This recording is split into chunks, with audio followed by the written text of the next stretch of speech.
Hey everyone, welcome to our release kickoff for milestone 15.0. My name is David DeSanto. I'm the VP of Product here at GitLab.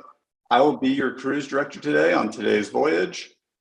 I'm also joined by some of our amazing product team members. That was a tongue twister for myself there.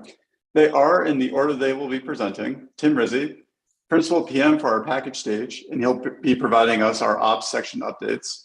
Josh Lambert, Director of Product for our Enablement section, will be providing our Enablement section updates.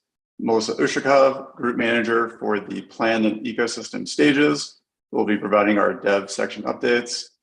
Hillary Benson, Director of Product for our Sec section, will be, of course, providing our Sec section updates.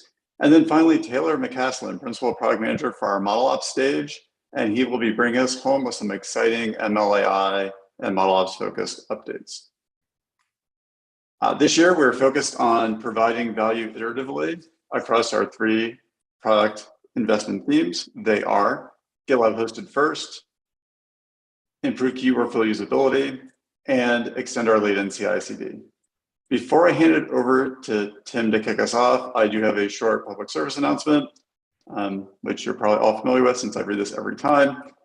On this live stream, we will be discussing our product roadmap, which includes upcoming features and functionality. It is important to note that the information discussed here is for informational purposes only. Please do not rely on this information for purchasing or planning purposes. We plan ambitiously here at GitLab, and all the details discussed in this live stream are subject to change. The timing of products, features, and functionality remain at the sole discretion of GitLab. And with that, I will kick it over to Tim for the ops section. Thanks, David. I'll share my screen here. So yeah, I just thought it would help to summarize that the ops section includes the verify, configure, package, monitor, and release stages. And like David mentioned, I'm the PM for the package stage. I myself have a quick service announcement. It is 15.0, so this is GitLab's chance to introduce any breaking changes.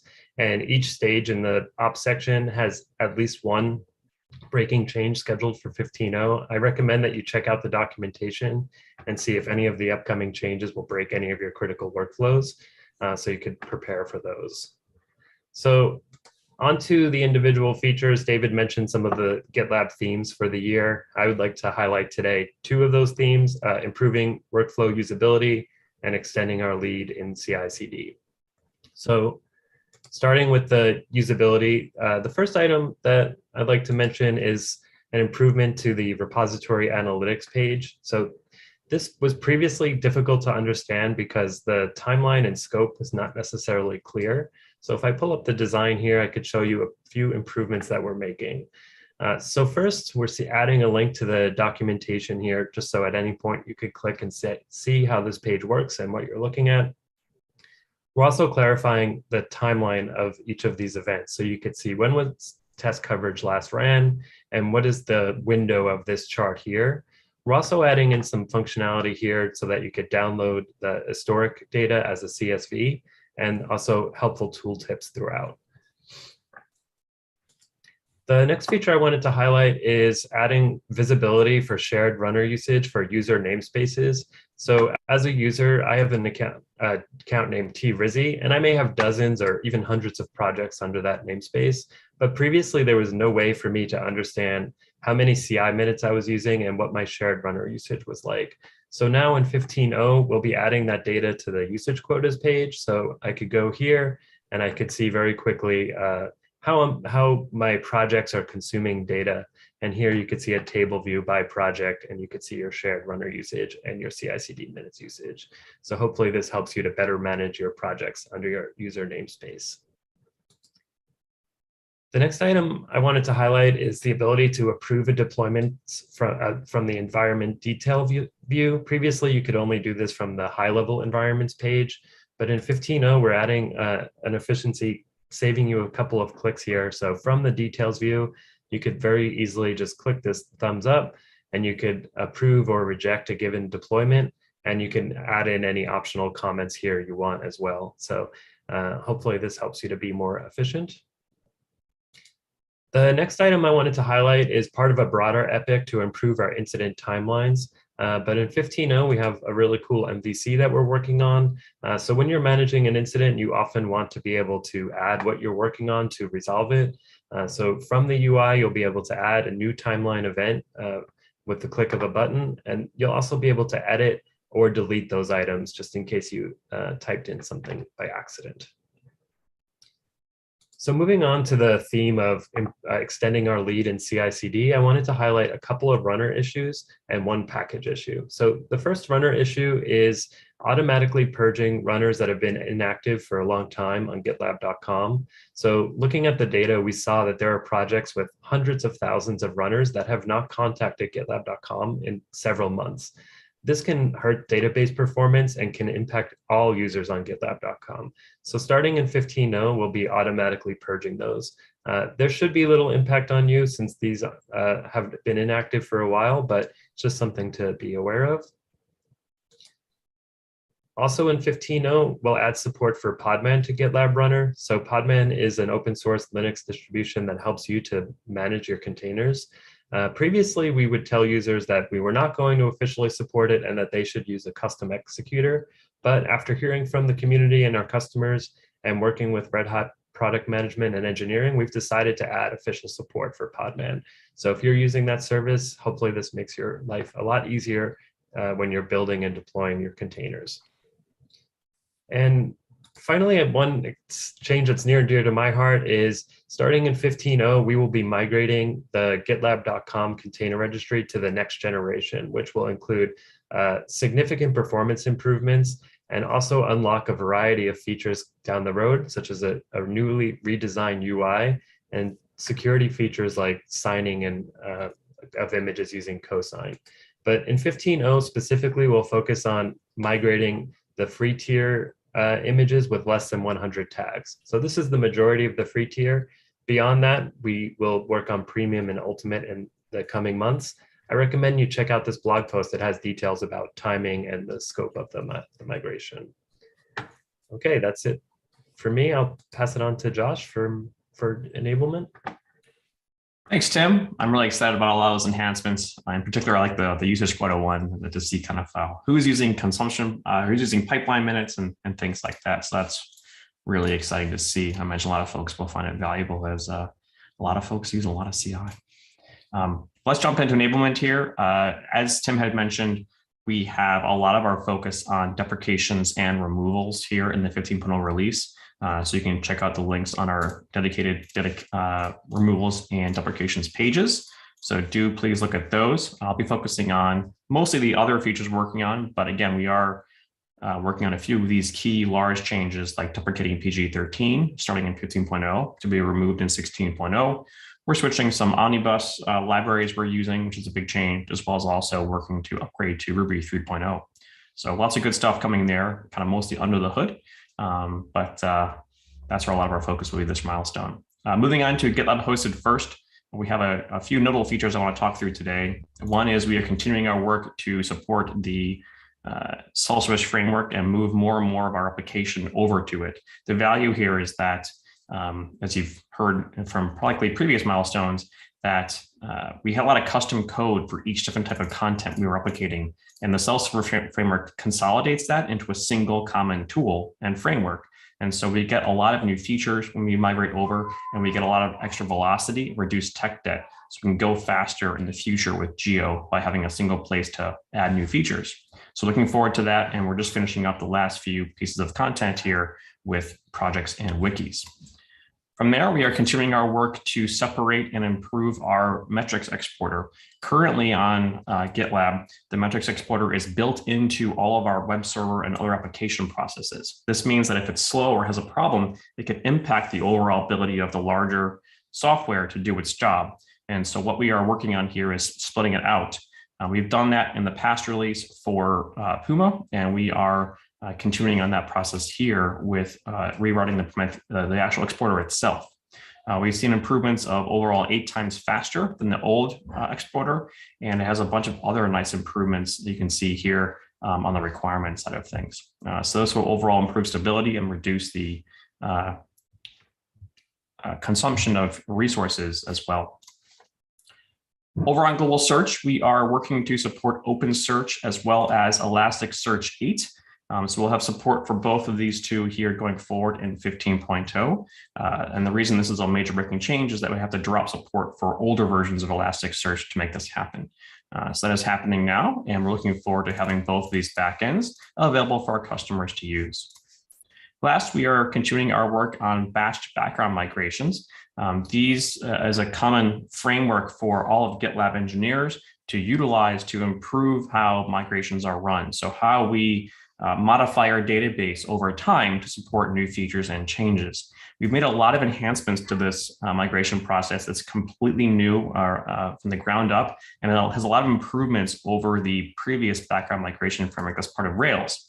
We can automatically start, automatically tune the performance of migrations, and then restart them as well. So it has a lot of additional stability improvements for these large background migrations as customers' data sets increase, to help make sure we're running them performantly and reliably within the GitLab instance, especially for, again, some very large ones that can otherwise impact the system. So that's it for GitLab 15.0. And from there, I'll hand it over to Melissa to talk about the dev section. Thanks, Josh. I'm excited about the background migrations work. That's definitely going to be very useful. All right, so I'm Melissa and I'm representing the dev section today. Just as a reminder, dev section is comprised of manage, plan, create, and ecosystem stages. And the highlights for 15.0 mostly aligned to our usability theme, starting with work by the code review team. So we're going to be introducing a way to signal merge requests that need your attention. So this feature is going to be useful because it's going to let users know if they're keeping an MR from moving forward, and allow organizations to deliver code faster. Here's a preview of what it will look like. Up here, you see that the MRs that need your attention are clearly segmented out. So I'm excited about this feature because I want to know if I'm the one blocking an MR. So this gives me a cleaner signal, and it also gives me a really great way to nudge someone if I need their attention. This milestone, we're also introducing GitLab SSHD. So this feature is very useful because it will allow customers on SaaS to set up IP allowed lists for their groups, and it's an additional security measure. And it's been something that's been highly requested by security-minded organizations. Again, aligning to the usability theme, the editor group is going to be introducing a quick way to copy code blocks from the content editor. Today, you have to highlight text and copy paste with your keyboard, which is error prone and looks a little bit like that GIF. So this improvement is going to be particularly beneficial when you're looking at our documentation and trying to try out new features. Moving back to the key workflow theme, DORA 4 metrics are 4 metrics that have become industry standards for measuring DevOps success for organizations. This milestone, the optimized team is going to be adding change failure rate and time to restore to our value stream analytics report. And they're also going to be making usability improvements to group data better, separating key metrics from DORA metrics. Just as a reminder, here's what the page looks like today. And here's what it's going to look like. You see that DORA is clearly separated out. So good improvement. Moving on to the compliance group. This milestone, the compliance group is going to be introducing a way to set merge request approval rules for all protected branches at once. Today, organizations have to go one by one and manually set this for individual branches, which is time consuming, it's error prone, especially if you have a project that has dozens of branches or when you change protected branches. So here's a preview of what that could look like. You see it's very easily applicable to all protected branches at once. Very useful for organizations that are security minded again. The product planning team recently introduced a way to mark epics as blocking other epics. In this milestone, we're going to be adding a warning message that will show up when you try to close an epic that is blocked by another one. and the other epic hasn't been closed yet. So this is a good reminder for users that unmet dependencies may mean that your work isn't done, or that you have a little bit of cleanup work to do on your epics before you can close them. This functionality is going to be really similar to what already exists for issues, and we're introducing it to epics. This milestone, the integrations team is going to be completing work required to make the Jira Cloud app available for GitLab self-managed users. So as a reminder, the integration today looks a little bit like this, and it allows you to view commits, pull requests, and branches from the context of your Jira issues, making it streamlined, less context switching, and allowing users to stay in the tools that they're comfortable in. So this is available today for SaaS in connecting to Jira Cloud, and then it'll be available from Jira Cloud to self-managed. Finally, the foundations team continues to lead the way with Pajamas component migration. So this is migrating over to our design system. This quarter, we've made a lot of progress. We've already migrated over 270 components. And in this milestone, the team's going to start discovery work for next milestone, for next quarter, by basically doing an analysis to see where in our code base we have legacy component implementations for 6 Pajamas components. So those are the highlights for dev. I'm now going to hand it over to Hillary for sec. Awesome. Thanks, Melissa. Share out my screen here. All right. So the sec section has a number of things going on this release. We're largely focused on work that supports our theme of improving key workflow usability. Similar to other teams, we do have a number of removals happening in this release. I'll highlight a couple today, but be sure to check out the full list on your own. So to get started here, it's a big release for the container security team. So first off for them, we'll be moving aspects of container scanning down to the free tier in 15.0. This issue here outlines in detail which features will become core features and which will stay in Ultimate. But the gist is that free users will be able to scan container images in CI and generate a JSON report of dependencies in that image.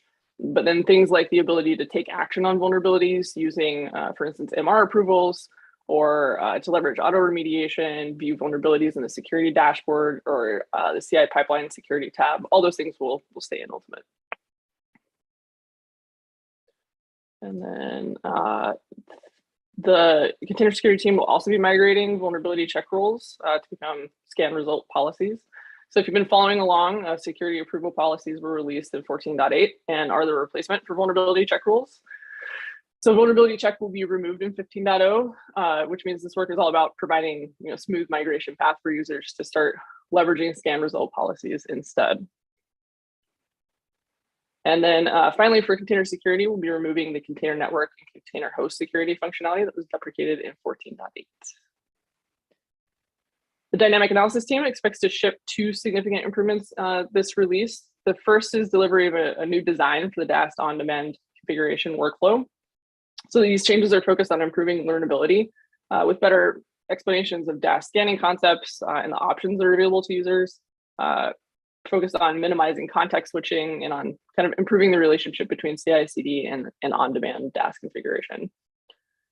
Dynamic analysis team's second major improvement is around parallelizing the processing of API security work in order to significantly speed up scan speeds. So looking forward to that as well. Static analysis team is primarily focused on scanner consolidation this release. So we've been working to transition many of our language-specific open source analyzers to SemGrep, which again is a language-agnostic open source analyzer. So this release, the team is removing ESLint, GhostSec, and Bandit analyzers entirely, and then also removing spot bugs for Java as well. And then they'll be releasing a new major version of security code scan this release. The Threat Insights team is primarily supporting GitLab hosted first work this release, actually, with continued performance and stability work, but they're also working on this enforcing validation of security reports. So we've been talking about this for the past couple of kickoffs, but it's worth a reminder that we will actually begin enforcing schema validation in 15.0. So the new schema validation has been in place for several releases now, but it'll be enforced for the first time this release. So that means that any security report that doesn't conform to the new schema won't be ingested into their security report at all. Previously, we would attempt to ingest these reports even if they didn't match the schema, which often resulted in kind of bad or incomplete data. So this work resolves that. And with that, I'll turn it over to Taylor to take us through what's coming up in ModelOps.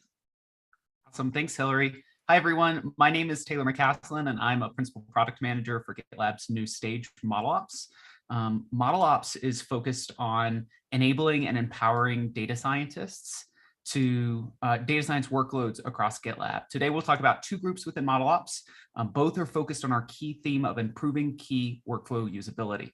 The Applied ML group is focused on making GitLab more intelligent with machine learning. In 15.0, our Applied ML group is starting work on implementing the UI integration for a new ultimate feature called Suggested Reviewers.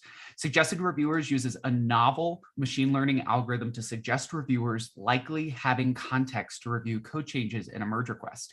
This UI integration brings the functionality to the existing code reviewers UI, making it easy to choose relevant reviewers for a merge request. There is a blog post from January that overviews our plans with this functionality to make it easier for you to choose a code reviewer. I'll also mention that this is a beta feature that we're opening to Ultimate customers. So if you're an Ultimate customer and interested in trying this out, visit this form and fill it out, and we'll get you integrated into this beta program. Our second functionality is our MLOps group, which is focused on making it easier for customers to run ML and AI workloads on GitLab. With 15.0, we're improving how Python notebooks work in merge requests to improve data scientists' workflows. In a previous release, we've made Python notebooks more readable by rendering them in the commit view. I'll show you what this looks like. Here's a Python notebook, very raw. It's a hard file to read. If I just click this button here, we render it. So this is available today in the commit view. In 15.0, we're bringing this functionality to the merge request view to make it easier to code review Python notebook changes. This is a feature for all GitLab users. So this is just the beginning for ModelOps, and we have many great plans for the future. So be sure to check out our direction page for details on our future plans. And I'll hand it back to David to close this out. Thanks, Taylor. And thank you, presenters. It was another great kickoff call. So many great things are coming in 15.0. I don't have the amount of time you all went over it, but I want to just highlight a couple of things that jumped out to me. For our GitLab hosted first theme, production readiness for our GitLab metrics explorer or exporter, support for Elastic 8.x releases, moving our batch background migrations to GA. That was a tongue twister for me. Provide visibility for our shared runner usage for user namespace, and implement GitLab SSHD for GitLab SaaS. For our improved key workflow usability, merge requests that require my attention, I will state that I'm also looking forward to Melissa having a way to nudge people when she wants merge request reviewed. Updates to our value stream analytics, including some new tiles for better visibility, block epic warning when closing, new workflows for our DAST on-demand configuration workflow. Also very excited about container scanning moving down to free, being able to really drive the community a lot more here, and migrating the vulnerability check to scan result policies. And then Taylor just touched on some things exciting in our ModelOps area, including integration of our suggested reviewers directly into the code review experience and the improved diffing of Python notebooks. For our last theme of extend our latent CI/CD, we heard about adding a new action named verify to allow users to validate and check the deployment was successful, add support for PodMed to GitLab Runner, Runner SaaS, including macOS, x86-64 limited availability, and then automatically purging runners that have been inactive for a long time.